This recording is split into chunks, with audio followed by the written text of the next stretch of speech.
Hey everyone, and welcome to the second episode of the Nexus Podcast, where we get together to discuss anything and everything related to League of Legends. I'm Lisa, and I'm here with one of our league experts, Gabe. Hey, how's it going, guys? And the man behind the technical operation, Ryan. What's up? So today we have a lot to touch on, including the big matches and results that happened this past week, and thoughts on the upcoming IEM Katowice. And also, we have a special guest joining us, EU LCS's Misfits mid laner, PowerofEvil. Hey, can you hear us? Hey, yeah. Thanks for joining us. Right now it's midnight over there, right? Super late for you guys? Not that much. I think it's fine for us since we are used to staying up a long time. Do you guys get to Normally sleep? go to bed at like 2 or 3. Do you guys get to sleep Fine. in too, or? Oh, Yeah, probably like around 2. Oh, okay. awesome. So you're joining us. We're going to be talking about all the past week's games, as well as let's see here, IEM Katowice, and the whole scripting drama as well that happened last week. We will get into that in more detail later on. Absolutely. So let's just dive right in and talk about all the matches that happened this week. So I think in NALCS, the big one was TSM taking down Cloud9, basically the giants of NALCS. Both Cloud9s. Oh, that's going to get so annoying. Yep. That's so I'm just gonna bring it up for the rest of the season. All right, so for those, I don't know if you watched the game, Tristan, but Gabe, I don't know if you want to take us through quickly. Yeah, so TSM beat Cloud9. Yeah. But then also beat FlyQuest. I think that's a bit of a bigger deal because that was kind of a make or break game for them in terms of dealing with this huge shot calling presence. A shot calling presence that decided in game 2 to run it down mid constantly and have this weird backdoor thing going on. Tristan, do you watch NALCS at all? I watched some games. Since, Some games? Yeah, I watched like the hype matches mostly since Kao, my China, is watching a lot of NA. LCS. He's watching a hell of a lot, so sometimes I join him and watch some, like kind of the hype games, I guess. This is, So I don't want to go on a I watch- tangent, but like when you guys watch NALCS, are there actually things that like you take from the NALCS and apply to your own games? But so obviously you try to, like, if you see matchups working out in NALCS or in Korea or any other region, you're trying probably, or at least you're trying this out as well. So there's champions in jungle, like, or like NA joiners are playing really different stuff than you. Yes. So we are kind of testing it out and thinking if it works for us, if it works in our region. Yeah. And same, I guess, for mid lane. But obviously, every region has their kind of like own playstyle and own champion pool. So, in fact, most of them actually doesn't work out or are like they're like pocket picks, I would call them. Yeah. Yeah, so no Jarvan mid for you. Just we're keeping that in NA. Okay. Yeah, that was pretty great. Did that play? Do you think it played a huge impact on how the games for FlyQuest went? Well, yeah, FlyQuest played some really weird stuff. They Jarvan won series, and then Shaco Right. against TSM. They played the evil clown, and they got clowned on pretty hard. So I don't know how to feel about FlyQuest because they either seem to be disrespecting people with these weird champion picks, or they just decide that these things that are not powerful at all, they just think they're powerful for whatever reason. It's the whole element of surprise, right? Yeah. Tristan, I don't know if like there's a merit to the element of surprise in games. You know, when you pull out something that no one expects. I think, as example, I didn't watch the Shaco game, but I watched the Evelyn game, and I think they had, if I remember correctly, they had Z Evelyn, Yeah. which is in fact a really good combination since I think the top laner was 82, so they have like 80 carry, 80 mid lane, and 80 top lane. So enemy team composition is kind of forced to go armor, Yeah. and if Evelyn goes for this weird one-shot item belt, I guess, there's not much mid resistance holding against her, so she becomes really, really strong. obviously there's obviously more. She needs to kind of carry the game or like put it on his back, I guess. Yep. But Evelyn becomes really, really strong, and it's not only like an unusual pick you need to play against, but a really difficult one as well, since you can't build against her. You're not used to playing against this champion, so it's kind of like a surprise. You need to kind of play more safe since she's always invisible, and it's really annoying to play against her. Walls don't really matter, and it's just these like surprise picks are sometimes giving you not like a free win, but just pulling your opponent off guard, so you can like just kind of take one win and kind of put the series in your favor. Yeah. That's actually, like, I want to ask you, has there ever been a time where you were playing a game and the other team just like pulled out a crazy pick, and what was it? What was your reaction to it? I think it's, if I'm honest, I think I actually did it more often than enemy teams did. You do? You're the guy everyone hates in those matches. So I can't tell too much of that. Yeah, of course, the scrims, you don't want that. Actually, I think lately the most winners are not playing a lot of surprise picks anymore. So I felt like most of the winners became kind of meta slaves. So I can't. Don't worry, it's gonna change in a few weeks. Actually, GBM surprised me with picking Sarah. GBM. So he picked Sarah.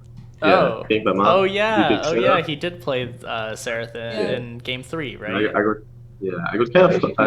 I think it's a strong pick in some games, but I was confused about their draft. They banned Poppy instead of Maokai. Yeah. And I think banning Maokai instead of Poppy would have been 10 times better for like Seraph, since they don't have like point click CC and they can avoid these engages way better. Yeah. Yes. And I actually think if they did that, they would have probably won this game. Since GBM was really, really strong on Xerath and then winning the mid game, I think, until Maokai got these flanks and they got these team fights going for them, and I think Maokai pretty much won the game alone. So I guess the element of surprise works because it throws off the other team's plan. That's basically the strength of it. Mostly the surprise picks need like plan around them. So I think if Vitality planned more around like, okay, what can actually kind of screw this team comp up, and I think it was the Maokai. They should have just spent that instead of the Poppy. Do you think that you can cheese your way or have these surprise picks in an entire best of 3 series, or can you only do it for one game and that's it? Well, so it's a difficult question, since you can do it for one game and then it depends on your opponent. If they don't have anything as an answer to this combination or this pick, they're most likely just ban it. Then you kind of open up the series in a sense as well, since you have more freedom in your draft. Yes. You get better drafts, but normally it only works once, maximum twice in the best of 5. I think you could see as a good example Worlds, I think it was. SKT lost 2 times versus Misfortune, and then they just out-banning it. Yep. I think that's kind of like, that you could see that it can help you a lot, but enemy team you can just ban it and they can't handle it. Yep. That's interesting. Let's move on to, you mentioned, let's go over to the LCK, where MVP actually took down KT Rolster, another super team in Korea. And now we have the circle of life completed, because Gabe was telling me about this meme. I didn't see this meme before. Tristan, have you heard of this meme? Everyone beat everyone in the LCK now. There's like a whole circle where because MVP beat KT, everyone has beat everyone in the LCK. So that's really interesting because it's the only league where that's happened, and it is a sort of fake artificial parody in Korea. There's kind of a bit of equality in Korea because of that. So no, I don't know. I don't believe it. Tristan, do you, like, because of this, like every team has beaten everyone, why do you think that happened in the LCK? Like, what's the reason for that? I think like how to say some teams have I think they just match up better against their opponents or against specific. I think some teams match up better against specific teams since maybe your playstyle is kind of countering your opponent. So Yeah. a good example would be like if you're a mid laner, I prefer to play against some mid laners in the ATS, and I kind of dislike to play against the others, just because it doesn't matter how good mechanically they are, if their playstyle fits you or not. Like, are they like taking smart trades? Are they trying to sometimes kind of step forward and like even if how they dodge? It's like a lot of different stuff, and I think everyone has like their own playstyle in a sense. So even if both players are kind of intending to play safe, maybe one player is dodging differently or always looking for this only one fight in 10 minutes, and it's just I think specifically one team is probably just countering the other one. And I guess it's just a circle around it. I actually agree. Maybe it's just luck as well. I actually agree with Tristan though, because there are I think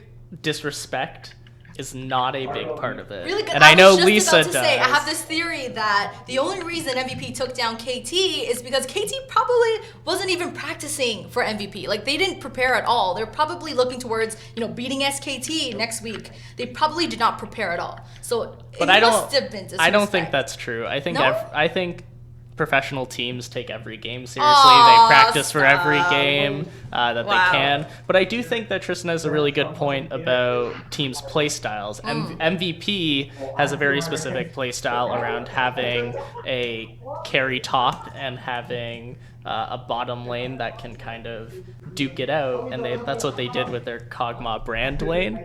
And so I think that MVP just matches up very well against KT, and that Africa just historically has matched up very well against SKT. They've always beat them. So I think there's something to be said about that. All right. So let's just do a quick prediction, because next week SKT are taking on KT Rolster, probably the biggest hype match of the LCK. They're taking them on twice. Twice, right. So let's make our predictions of who do you think will win, I guess, both series. You can't say one for one. That's just, who do you think is better, KT or SKT?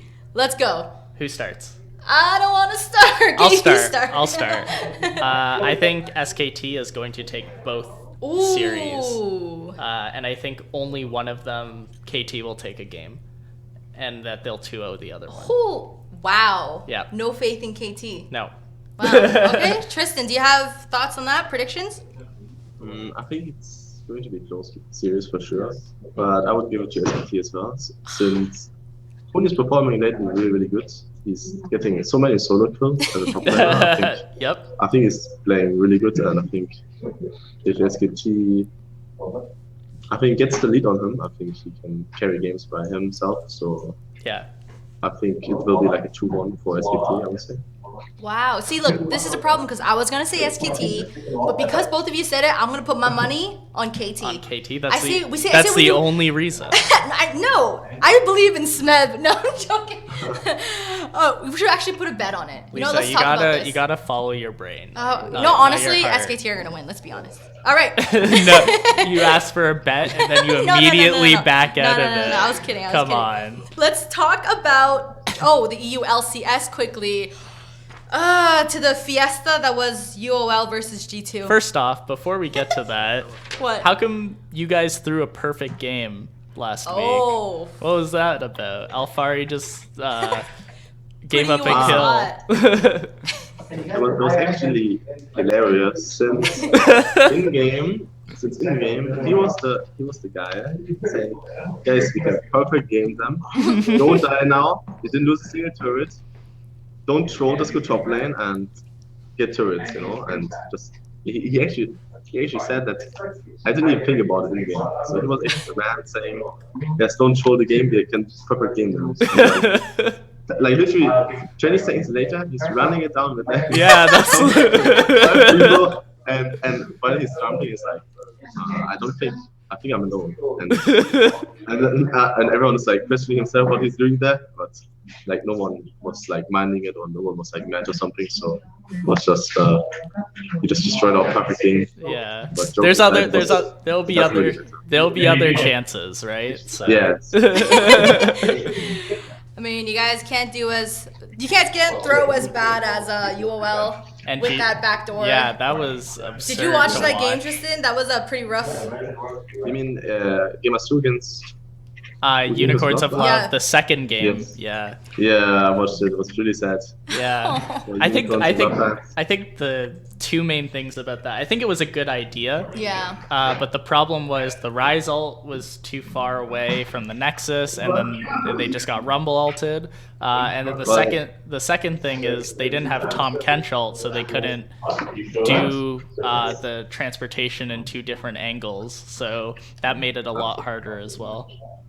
I just think it was really like obviously as an outsider you can say way more and you can like judge it way better since you know all the goal difference, you know all the vision and stuff.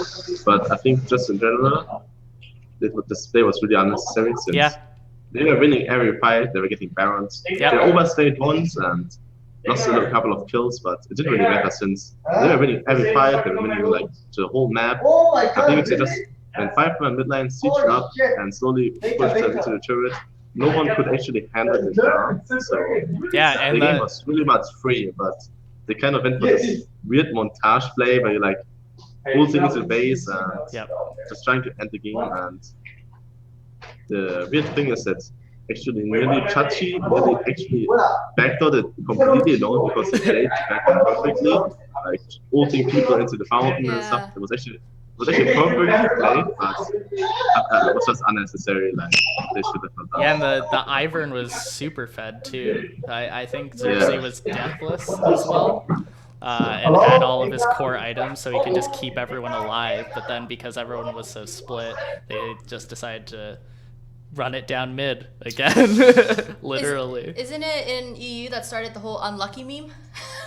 Unlucky. I don't know. Sucks. I mean, isn't it part of training? Like when you practice not. They seemed like they rushed it, right? They were just like, oh, try to get that back door. Let's go. Yeah. If they were just a bit more patient and restarted again and just, waited till everyone respawned and went again through mid or whatever, like, wouldn't have things turned out differently if they just waited? I mean, maybe, but it was just one more hit. It was just I know. Yeah, more. That's why but I'm as saying. a pro, aren't you supposed to be able to tell? Yeah. Like, how First many off, hits is this supposed to be? first off, We're getting riled up. everyone. Hold on.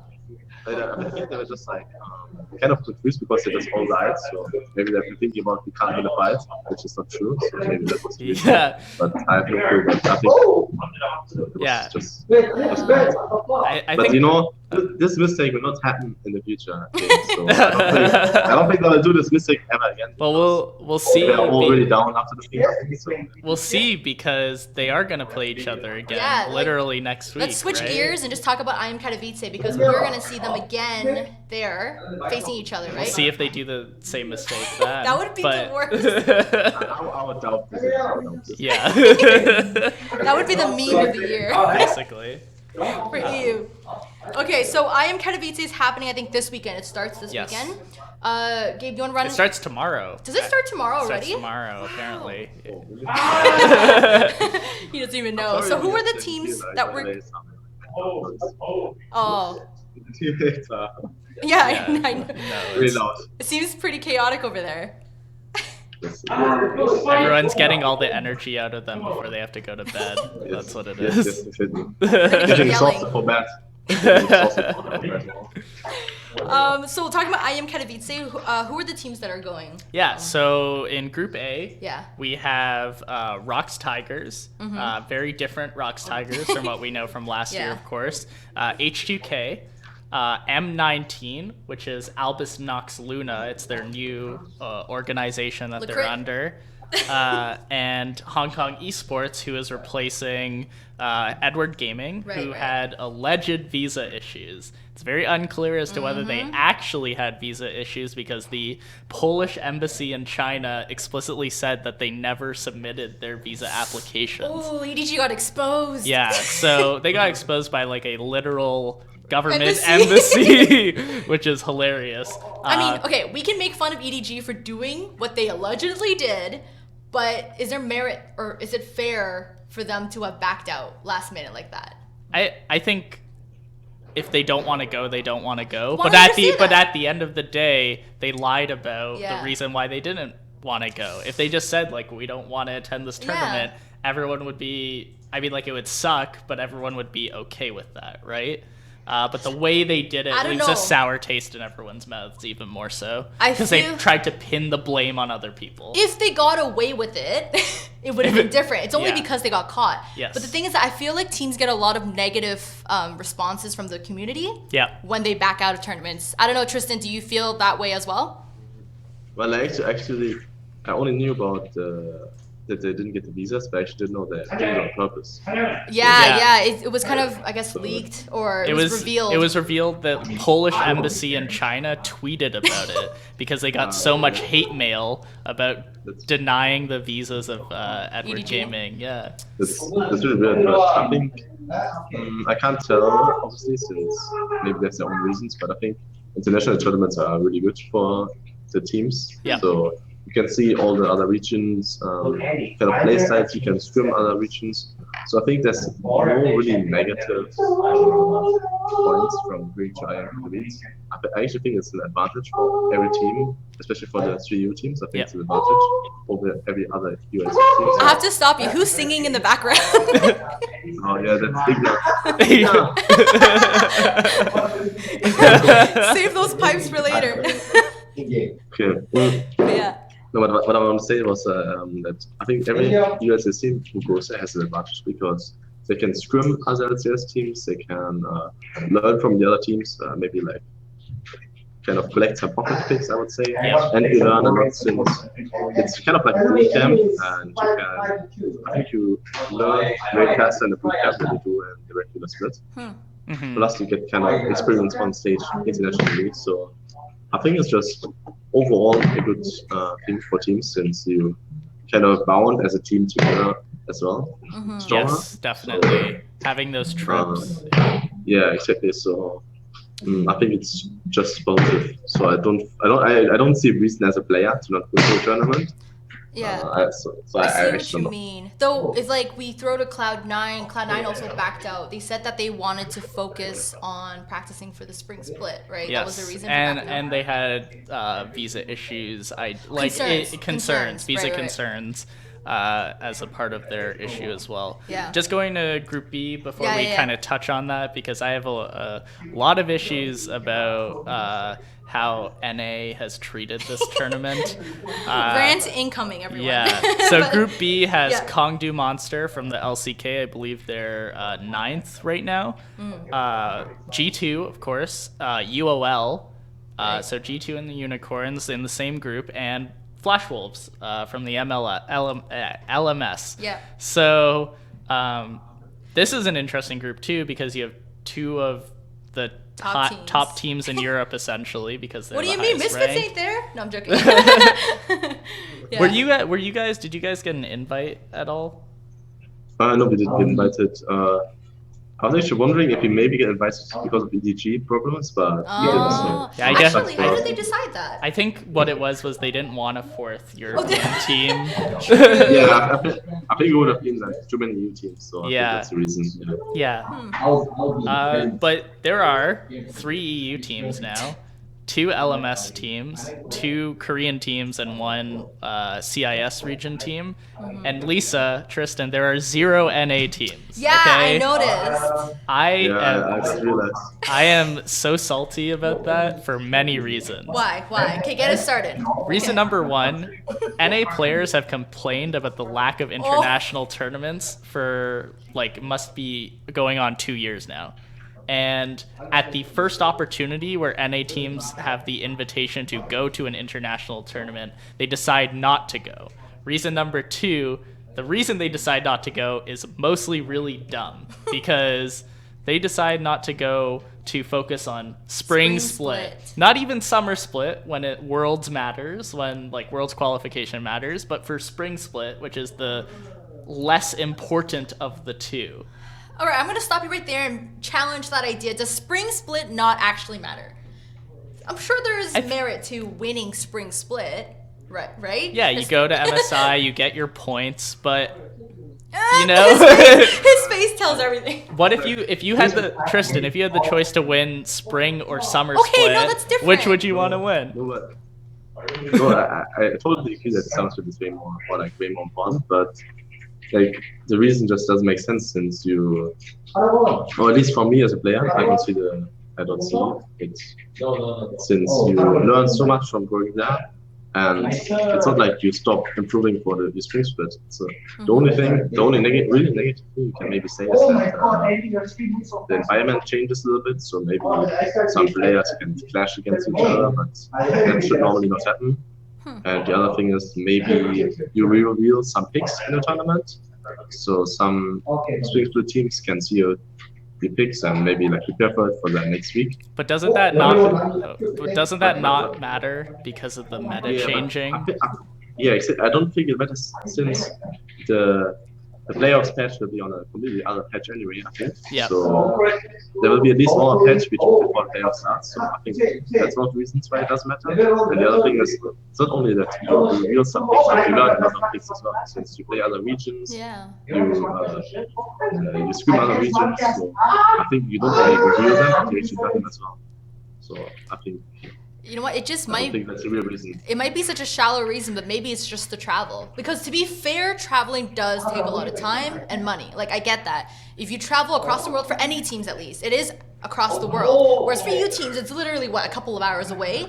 There's... Sure. You know what I mean? Like, it's not that hard to pack a backpack and go... It's worse for Korean teams. And they're Is it worse? And it's halfway across the world for Korean and Chinese and Taiwanese teams. I think the problem is that for some reason NA teams don't see that similar incentive that Tristan mentions about improving via international competition, being able to scrim and play these different regions.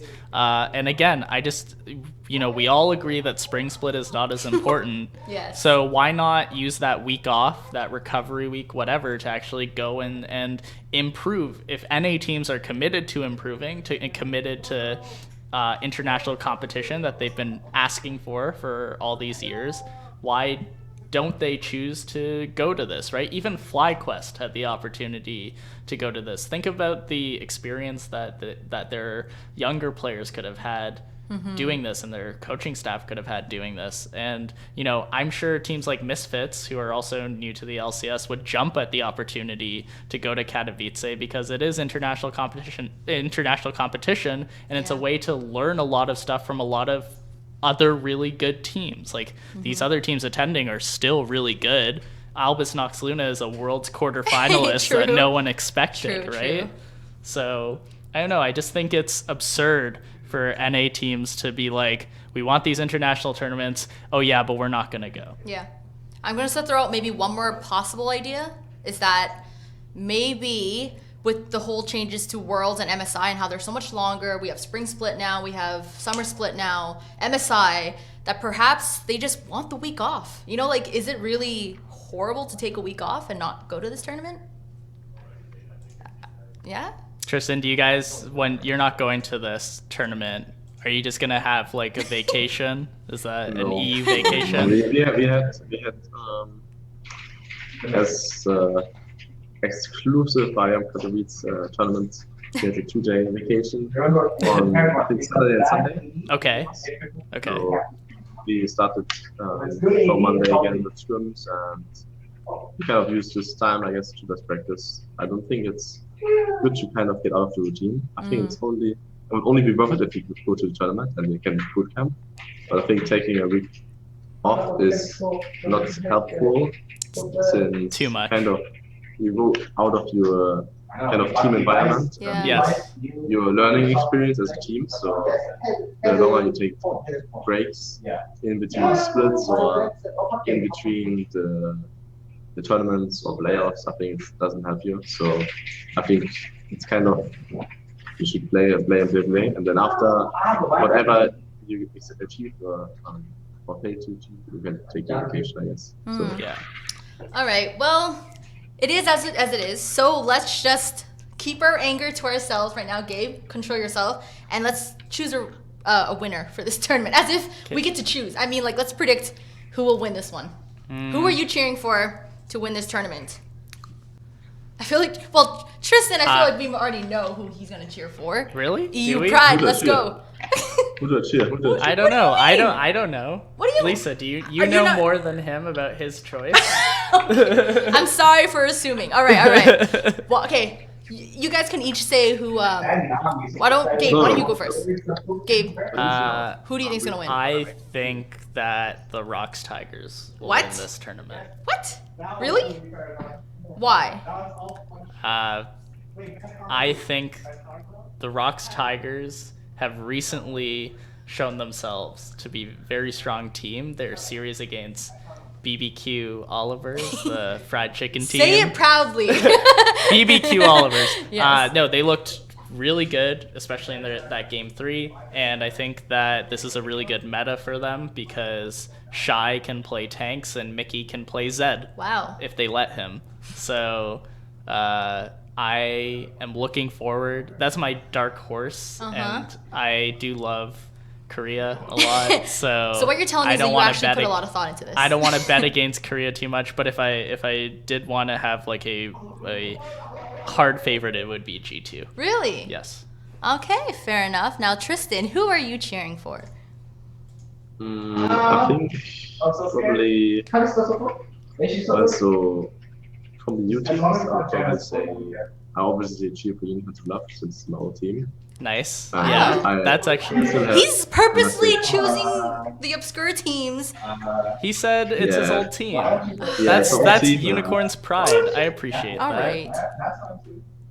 Yeah, and obviously my old teammates, so I'm going to cheer for IEM Katowice mostly, and I kind of want to have the same upset as the Worlds, so I'm going to cheer for M19.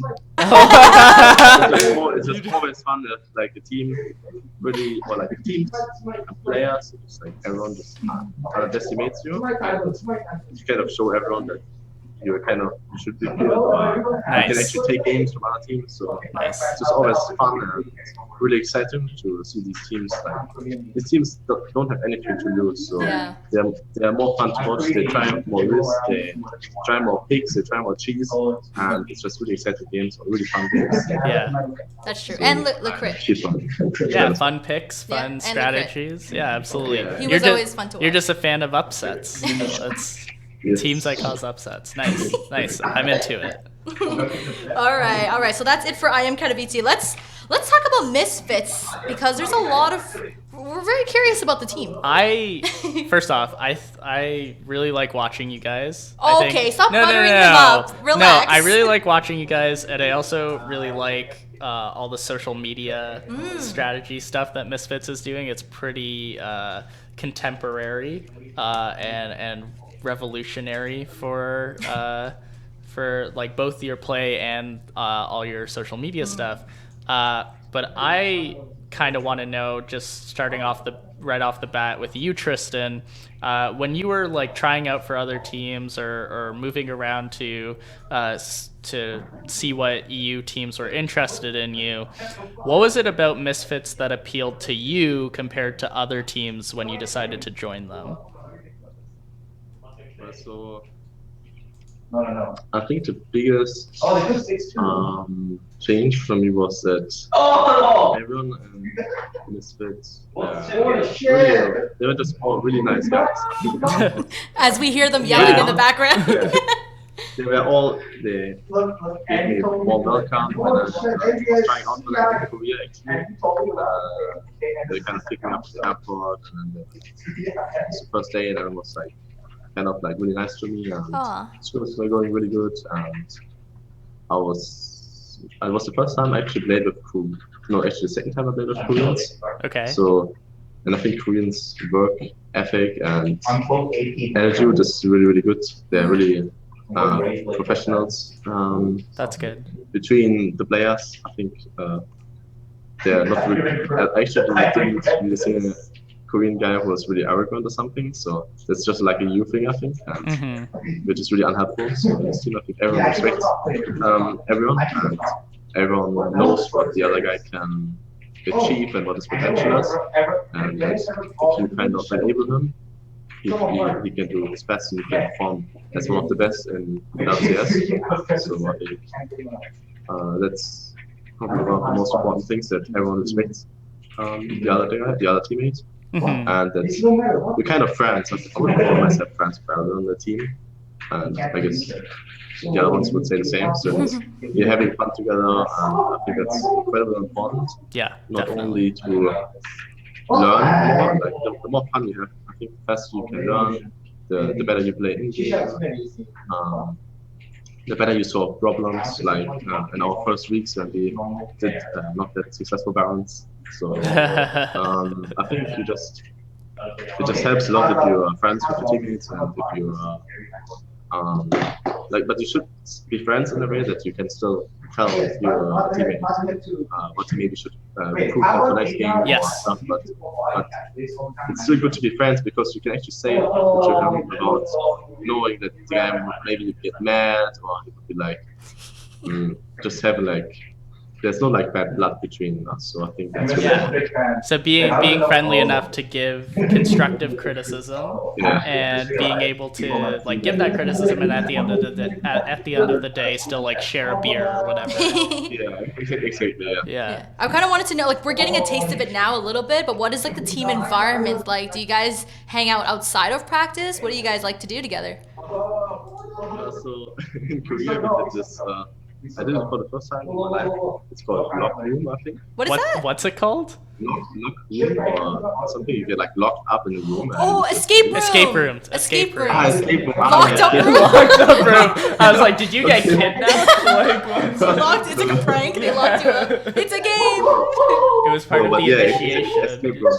Escape rooms. Cool. How did that go? It was really fun. Like it's kind of a team bonding thing as well. So since I think it was when I was tryouting as well for them, so it was like a lot of fun of like kind of bonding together and kind of getting to know each other, because you need to communicate a lot, and it was good for the Koreans as well, because they can kind of improve their English a little bit. Yes. And it just I think was really good for us. And now here in Europe, we're actually not doing that much. I think the guys don't really like or dislike to go outside. But Okay. But you still play a lot of stuff. You talk a lot. You watch a lot of what's. We watch movies together. Yesterday or the day before, we went to the cinema. Sorry. I think it's really important that you do something. This might be a silly question because we can hear him, but who's the loudest person in the house? I think the loudest in the house is probably Kakao. Oh, yeah, I can see that. He is the most passionate player I know since all my years. Wow. He's getting so excited about like a solo queue game. Yeah. A lot of people I know would not care about it, or they just don't. They don't have that much fun anymore. It's like escalating about every sort of game, so it's really fun to see, and it actually motivates you a lot. But it just changes from day to day. So sometimes it's Harry, mostly it's Kakao, and today, as example, I think my supporter Ignar. my staff the same. So never you. I think they're both playing as 4 minutes next to me, so just screaming from every side, and you can't understand anything. Well, I'm trying to understand, but screaming 24/7 and laughing. So it's never you. You never catch. Yeah, it's never you. Not in solo queue, I don't know. But, okay. But when I'm playing with friends, I think it is, but mostly in German, I guess. And the other thing is maybe on stage, but in solo queue, I don't get that excited. I feel like, I don't know. It's just like I'm trying to focus on my game and trying to improve as much as I can. Yeah. Because I don't know. I just try really hard in solo queue. So fair. When I'm having fun, or when I'm like really like, this is hilarious, then it's mostly happening in normal games. It's trolling. It's 3v3 ranked when I'm playing this game mode. Yeah, it exists actually. It's 3v3 League of Legends. Let's talk a bit about the team. So apparently Misfits is You guys have a connection with the Miami Heat. Apparently. I'm just trying to act casual about it. So the team is somehow connected to the Miami Heat. So can you tell us more about what the relationship is like between Misfits, the organization, and Miami Heat? For those who don't know, it's a huge NBA basketball team, by the way. Well, so I don't have too much insight on this, so I don't really know how much I can actually say about it. But it's like, it's also know that Miami Heat is now probably, I think, managing all the social media stuff for Misfits, as far as I know. So they're kind of trying to promote they're trying to promote the organization. I think both benefits is the traditional sports can kind of come to, or like learns how to get into, I guess, the esports scene, and the esports scene can get their door open into the traditional sports scene.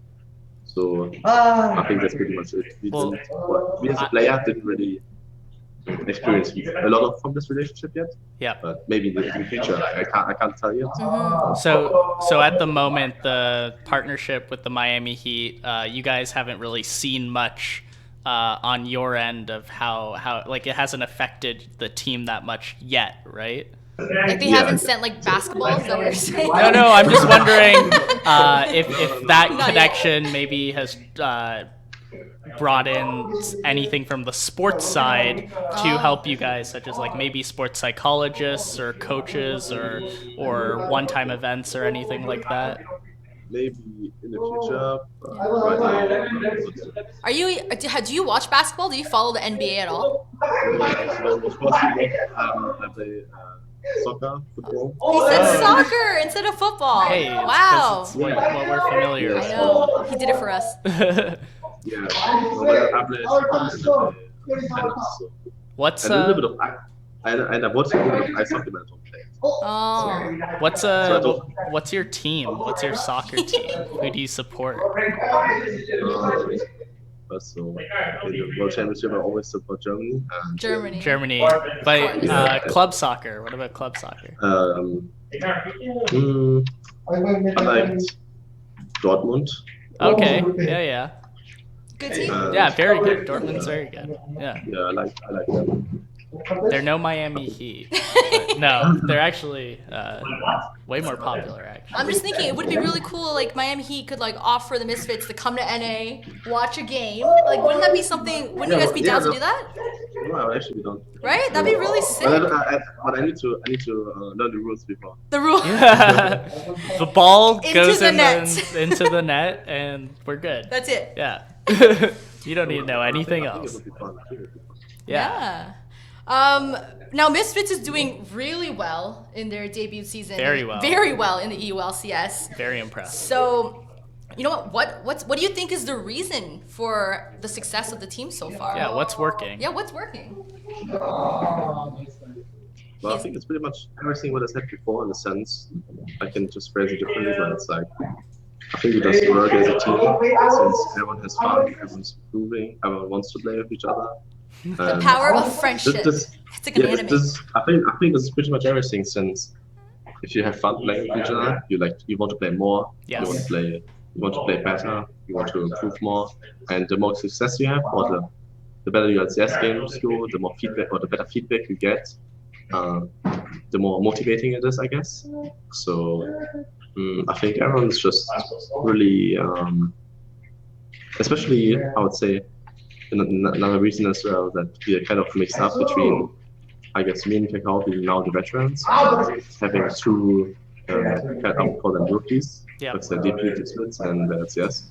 I think the rookies are kind of giving Kakao some of this hungriness of winning and hungriness of like actually winning games. Yes. And we are kind of sharing them our experience and probably I guess nervous. Even so, I didn't feel that they were that nervous on stage in the games. So I think we are all doing really good. It's just like really good chemistry between us, and everyone is giving his stuff into the team, and it's just really good. So you guys had a Korean boot camp before the season started.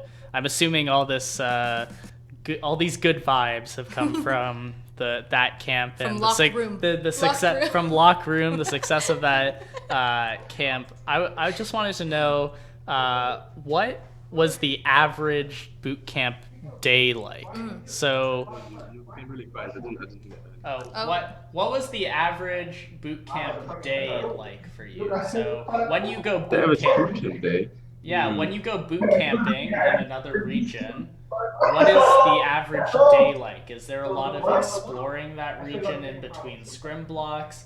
Are you doubling down the amount of time that you spend doing scrims? Well, so since it was the first time for me being in Korea, I was really hyped. I was really motivated. So I actually woke up quite early in the morning, played solo queue. It's quite early, like 10 a.m., 11 a.m., noon. Yeah. Okay, quite early. It's like 9. Oh, wow.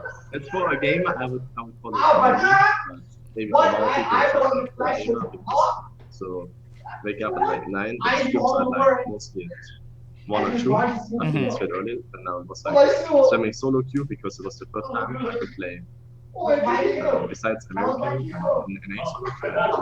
Korean.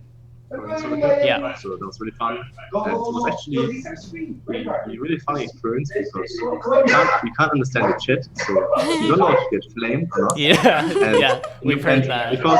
Because you don't experience any, or you don't understand any commands that are made in the game. You need to think every time, 24/7 on your own, what is the right thing to do, what is the right step for you to do to win the game. And I think that helps you a lot to improve as a player. So it was a really good learning experience for me. And besides that, we had 2 Koreans, so we could go out a lot and eat food, like traditional food. They showed you around.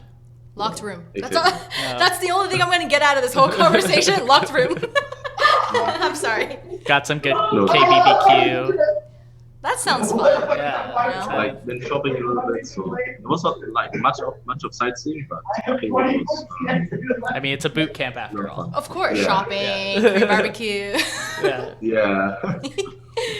Okay.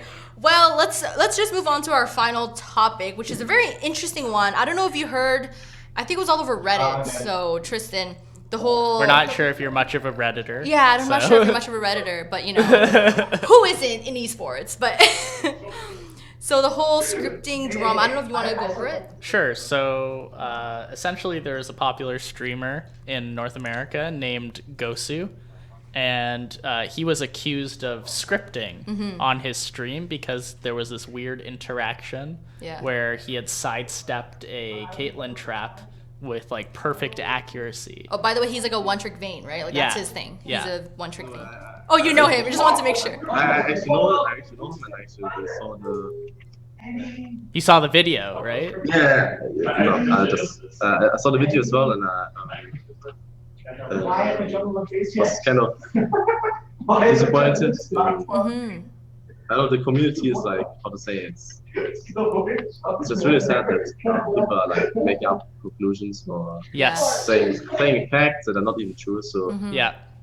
So that's like even in the LCS or anywhere, like you sometimes you just like people are making like an article or just like make a post, a thread or anything, and they just back it up with like not even true facts, and then suddenly like the whole community is like going into this shitstorm, and like, they don't even know if it's true. They just like exactly. they just assume that the guy who did it is right, and it's just really sad to see since people are not like actually thinking about is this guy right or is it wrong to phrase it like this, but they're like instantly like so the 5 people or like 50 people before me commented it was like, oh my god, he's scripting bad or something, so I would just do the same, and I think that's a really bad habit to do, and it's supposed to, I was watching the drama after there were like a lot of edited posts about why it's not scripting and why there's reasons for this bug.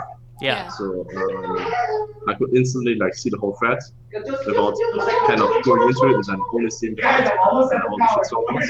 So I could obviously kind of differentiate between them, but I think like the moment that like the video came out, I saw on Twitter. Yeah. That's how I figured. I saw it on Twitter. Doublelift posted About it, right? Yeah, like he literally just posted the link to the video, but like, oh, Ghost, you scripted. Oh, I'm so embarrassed. Like, Whatever. I feel so bad. And I was just like, wait, what? And that's how I heard about it. But that's the whole thing Tristan was bringing up. How like the moment you see something, you jump to conclusions without really giving them a chance. There's zero skepticism. It's really silly. Yeah. Actually, I actually didn't know that he was doing that. That's pretty. I think that's pretty sad. Yeah. To be fair, let's clarify is like Gosu is completely like he's been. Yes, he has been absolved by Riot. Yeah. So Riot has.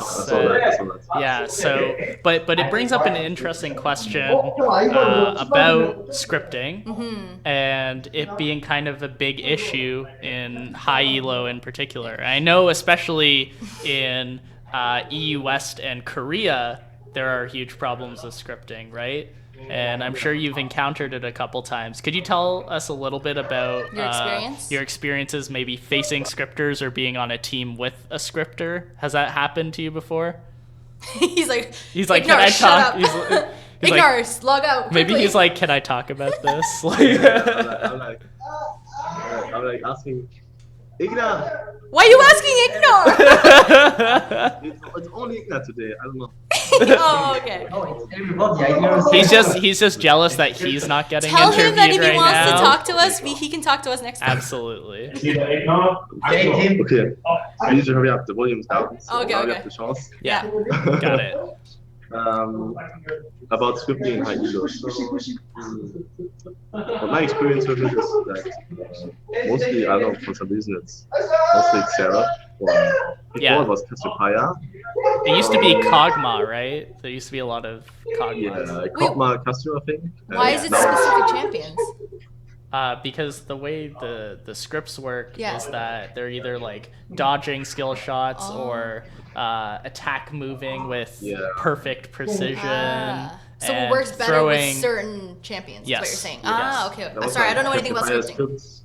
Yeah, there was like Cassiopeia scripts where you could like, you can see that he's moving backwards, but he's like shooting esports out of his back. Yeah. Which is not possible as a human because you need to like click so fast between like getting to the champion and pressing as well and moving.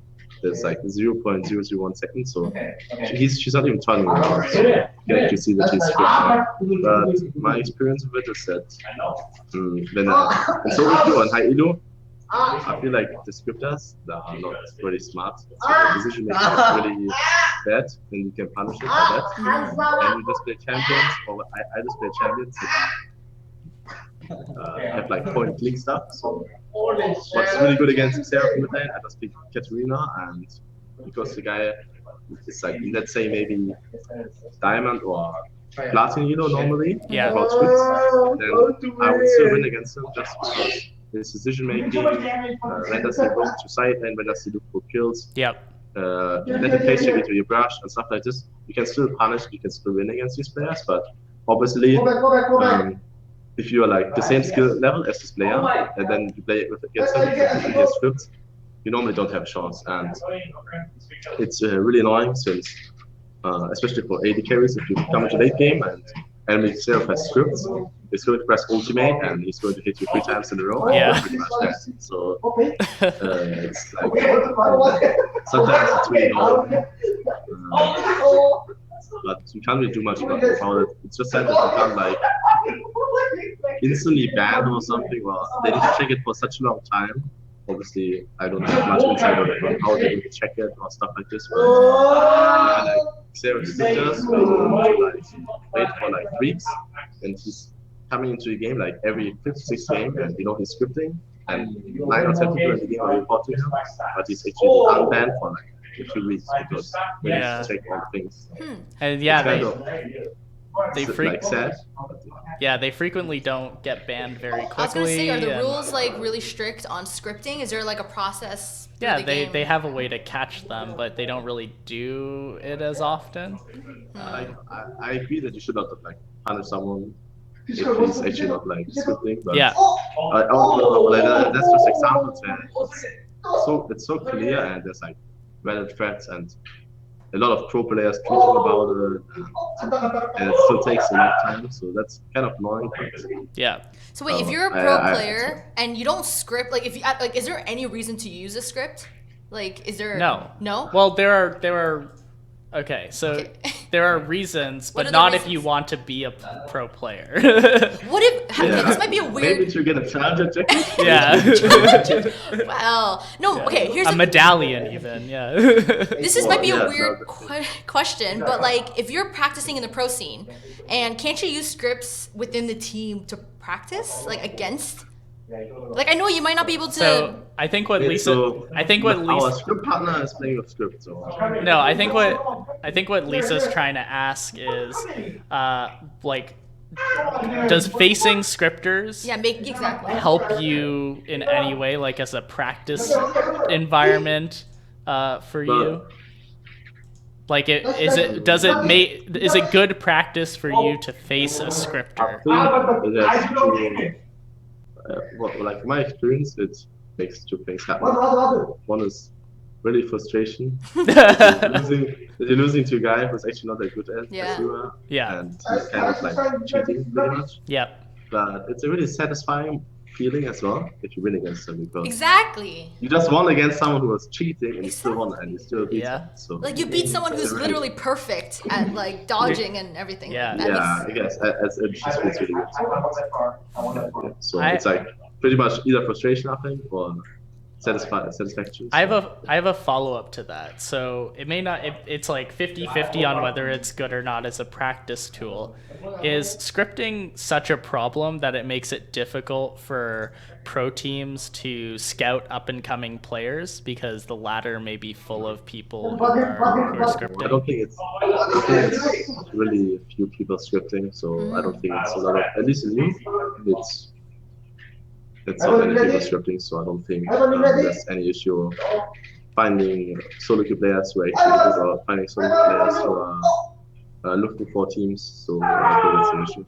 Got it. I mean, to be honest, if you're a smart scouter, you're not going to just sign them off their like rank, right? You ought to see them in person, get them to play, and you'll know right away. Of course. If they're scripting. Yeah, it's just wasting the time and resources to like figure that out is difficult. Scripts is not everything. Like, there's so much you should like. Scripts are maybe like really good in solo queue, but in team, it's so much more. It's about communication, about lane assignment, knowing to buy ping boards and know how to set them up, to invade in the red mode for your jungler. There's just so much more stuff that's actually like just mechanics and just like scripting. Yeah. You can't script those things. You can't script macro. You can't script intelligence. Yeah. All right, I think that is it. That's it from us. From rainy Toronto. Thank you so much for joining us today, Tristan. Yes, thank you, Tristan. We'll love to talk to you again next time, all right? Have a good night. Yeah, all right. Good night. All right, thank Cheers. you. Bye. And you guys who are listening, thank you so much for joining in. We'll be back next week, so definitely keep an eye out on all of our Twitch, our YouTube, and our social media channels. That's it from us. Next week's gonna be fun. This week was fun. Next week's gonna be more fun. Yeah, that's right, guys. I'm super excited for next week if what we have planned comes to fruition. Ooh, teaser, yeah. Huh? All right. But yeah, all this scripting talk has me wanting to tear up these podcast scripts right now. All right. Thank you so much, guys, for watching. We'll see you again next week. Cheers. Bye.